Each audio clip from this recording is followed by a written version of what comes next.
সবাই কেমন আছো? আছি, আমি আলহামদুলিল্লাহ ভালো আছি। গতকালকে যে শতকরার অঙ্কগুলা করিয়েছিলাম, বেসিক কিছু আলোচনা করেছিলাম, নিশ্চয়ই এগুলো বুঝছো? আমি এই শতকরারই কিছু একটা অংশ এখন আজকে আমি করাবো। তো আজকে হচ্ছে 97 পৃষ্ঠার 2 নম্বর যে অঙ্কটা দেয়া আছে, আমি সেই অঙ্কটা এখন করার চেষ্টা করব। আর গতকালকে আমি তোমাদের কিছু সূত্র দিয়েছিলাম, শতকরা নির্ণয়ের কিছু সূত্র রয়েছে, যেমন আসল, মুনাফা, মুনাফার হার, সময়, এগুলা দিয়ে আমি কিছু সূত্র দিয়েছিলাম। সূত্রগুলো মুখস্থ হয়েছে সবার? আমি আজকে ওই সূত্র দিয়ে একটা অঙ্ক চেষ্টা করব করার, ঠিক আছে? আমরা সবাই একটু মনোযোগ দিয়ে বুঝবো এবং তারপর আমি তোমাদের অঙ্ক একটা করতে দিব, ঠিক আছে? তো এই অঙ্কটা করার আগে যেটা করব,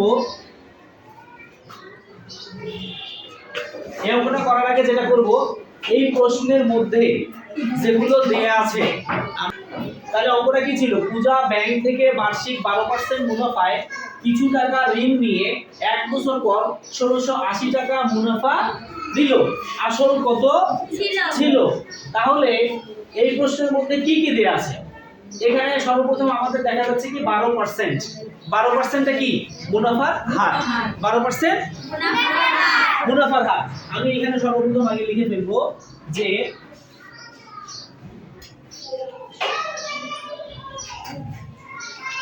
দেয়া আছে, আমি সংক্ষেপে হার লিখলাম। মুনাফার হার কত আছে? 12%। আচ্ছা, আর কি দেয়া আছে? ঋণ নিয়ে 1 বছর। 1 বছরটা কি? সময়। Very good. 1 বছর হলো সময়। সময় কত বছর? 1 বছর। আর কি দেয়া আছে? 1680 টাকা মুনাফা দিল। তাহলে এটা কি? মুনাফা। Very good. মুনাফা 1680 টাকা আমি লিখে ফেলেছি, কেমন? এরপরে তাহলে হার আছে, সময় আছে, মুনাফাও আছে, কি নেই? আসল নেই। তাহলে আমরা আসল নির্ণয় সূত্রটি, আসল নির্ণয় সূত্রটা জানো তো? কে আসতে চাও এখানে? আমাকে লিখে দিতে হবে সূত্রটা। জনি, তুমি আসবা? আসো। আচ্ছা, এখানে নিচে জায়গা কম, তুমি এখানে দেখো তো মুনাফার সূত্রটা। আসল নির্ণয় সূত্র।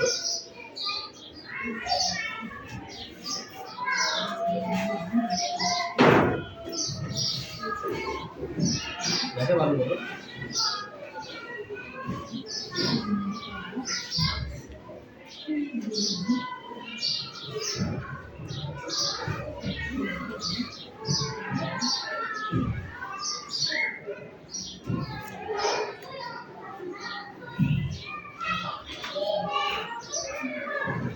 ঠিক আছে, লিখছে ভালো মতো?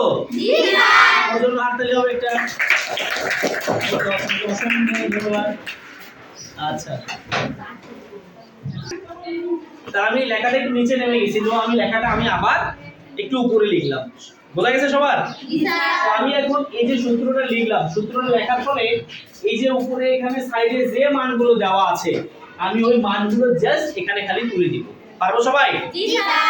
আচ্ছা, এখানে আমি আগে টান দিব। এখানে মুনাফা কত আছে দেওয়া আছে? যেখানে কত আছে মুনাফা? 1680। আমি এখানে লিখব 1680 গুণ 100। বোঝা গেল? তারপর সময় কত আছে? 1। তারপর হার কত আছে? 12%। আচ্ছা, লিখলাম। এবার আমি কি করব? কাটাকাটি করব। তাহলে 12 দিয়ে এটাকে কাটি আমরা। কাটি 12 দিয়ে কাটাকাটি করি। তাহলে 12 দিয়ে এটাকে কাটলে হয় 12 একে 12, 4 আর এখানে 8 হলো। তাহলে 4 12 48, আর এখানে একটা শূন্য। ঠিক আছে, কাটাকাটি করে ফেলছি। আর কোনো কাটাকাটি যাবে না? তাহলে যাচ্ছে না। এবার আমি কি লিখব? তাহলে যে উপরে কি থাকবে? 140, আর নিচে সরি উপরে 100 আছে। 140 আর 100 গুণ করলে কি হয়? 14 একে 14, আর এখানে একটা শূন্য, এখানে দুটো শূন্য। কয়টা শূন্য হইলো? 3টা শূন্য। তাহলে 3টা শূন্য। তাহলে উত্তর কোনটা? এটা। তাহলে 14,000 টাকা। তাহলে আসল কত পাইছি? 14,000। এরকম অনুরূপ একটা অঙ্ক আমি যদি এখন তোমাদের করতে দেই, সবাই পারবো? পারবো সবাই? পারবো সবাই?